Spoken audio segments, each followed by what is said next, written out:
Hello, আমি দীপজানি। আমার একটি ছোটো মিনি ব্লগ তোমাদের সাথে শেয়ার করতে চলে এলাম।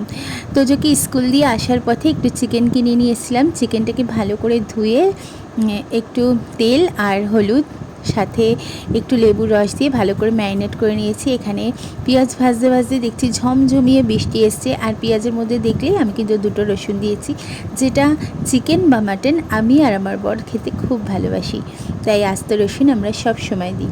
আর এই দেখো মশলাটাকে ভালো করে কষিয়ে আমি ম্যারিনেট করা চিকেনটাকেও কিন্তু কড়াইতে দিয়ে দিয়েছি।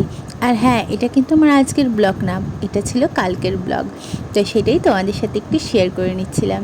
আর দেখো একটু লবণ দিয়ে ভালো করে চিকেনটাকে এখন কষিয়ে নেবো। আর লবণ দিলে জানোই চিকেনের থেকে প্রচুর পরিমাণে জল বেরিয়ে আসে, তো ওই জলটাকে দিয়েই ভালো করে একদম কষিয়ে নেবো চিকেনটা। আর এই যে দেখো আমি চলে এলাম তোমাদের সাথে আমি নিজেকেও একটু শেয়ার করার জন্য। রান্না করতে করতে যদিও বা প্রচুর ঘেমে গেছি, আর বাইরে তো প্রচুর পরিমাণে বৃষ্টি হচ্ছে এই সময়। আর এই বৃষ্টিতে রান্না করতে বেশ ভালো লাগছিল, আর সাথে সেটা যদি চিকেন হয় তো চিকেনের গন্ধে একদম চারিদিকটা ময়ময় করছিল। তো যাই হোক, দেখো চিকেন কষা তো আমার মোটামুটি রেডি। আর সেখান থেকে 2 পিস যদি চিকেন আমি না নিই মনটা কি ভালো লাগে বলো। তো 2 পিস চিকেন নিয়ে আর বাইরে বৃষ্টি পড়ছে, সেই বৃষ্টি এনজয় করতে করতে 2 পিস চিকেন তো আমি খেয়ে নিয়েছি।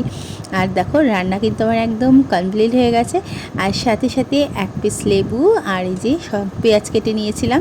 সাথে সাথে দেখো আমার রান্নার জায়গাটাও ভালো করে ক্লিন করে নিয়েছি। দুপুরবেলা স্নান সেরে এই যে মা একটু শাক রান্না করেছিল আর স্যালাড নিয়ে আমি নিয়ে নিয়েছি। ভাত খেয়ে চলে এলাম, তোজোকে আবার নিতেই স্কুল ছুটি হয়ে যাবে। আর দেখো সমস্ত বাচ্চারা একদম বেরিয়ে এসছে, কখন ওরা আসবে, মানে ছুটির ঘন্টা পড়বে আর কখন বেরোবে। কেমন লাগলো ভিডিওটি অবশ্যই জানিও, আর তোমরা খুব খুব ভালো থেকো।